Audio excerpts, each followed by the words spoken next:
Cholera kills people fast. There's no drawn-out sequence of progressive debility.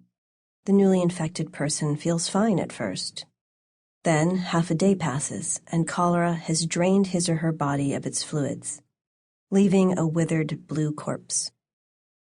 That's why, even after being infected, you could, say, eat a decent breakfast at your hotel of sunny-side-up eggs and tepid juice.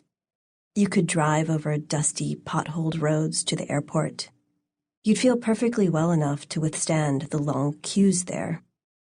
Even as the killer silently brewed in your gut, you'd push your bags through security, perhaps even pick up a croissant at the coffee shop, and enjoy a brief respite in a cool, molded plastic chair at the gate before a crackly PA announced the boarding of your flight. It would only be after you'd shuffled down the plane's aisles and found your lightly tattered, upholstered seat that the stranger within would make itself known in a deadly, explosive onslaught of excretion, and your trip overseas would be suddenly and cruelly curtailed. Without the benefit of modern medicine rapidly administered, you'd be faced with a 50-50 chance of survival.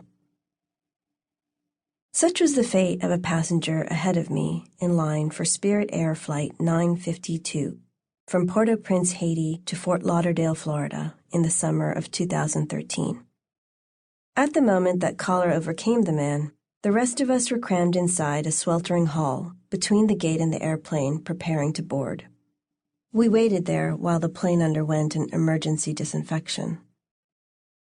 The airline didn't tell us what had caused the sudden hour-long delay. When an airline worker sprinted out of the plane through the hall to gather more supplies, impatient passengers bombarded him with a chorus of questions. He yelled out over his shoulder, by way of explanation, "A man shit himself." In Haiti, in the midst of a devastating cholera epidemic, there was little doubt as to what had happened. If the stricken man had been infected an hour or two later and sickened after we'd all taken our seats, with our arms jostling next to his on narrow strips of shared armrests, our knees grazing his, our hands brushing the overhead bins he'd touched, the pathogen might have been able to roost inside our bodies too. I had spent my trip traipsing around to see cholera treatment clinics and cholera-struck neighborhoods, to see cholera firsthand. This formidable pathogen had nearly joined me on my flight home. The disease-causing microbe or pathogen that will cause the world's next pandemic lurks among us today. We don't know its name or where it comes from, but for now, call it cholera's child, because what we do know is that it will likely follow the path that cholera blazed.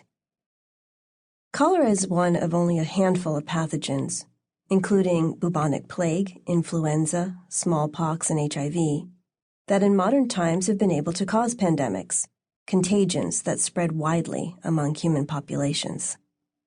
Among them, it stands alone. Unlike the plague, smallpox, and influenza, cholera's emergence and spread were well documented from the beginning. 2 centuries after it first emerged, it remains exceptionally potent, with an undiminished power to cause death and disruption, as its display on Flight 952 showed. And unlike relative newcomers like HIV, cholera is an old hand at pandemics.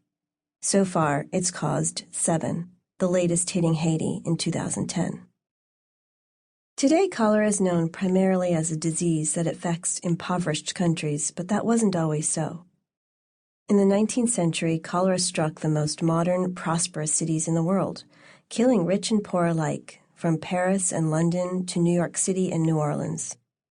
In 1836, it felled King Charles X in Italy. In 1849, President James Polk in New Orleans. In 1893, the composer Peter Ilyich Tchaikovsky in St. Petersburg.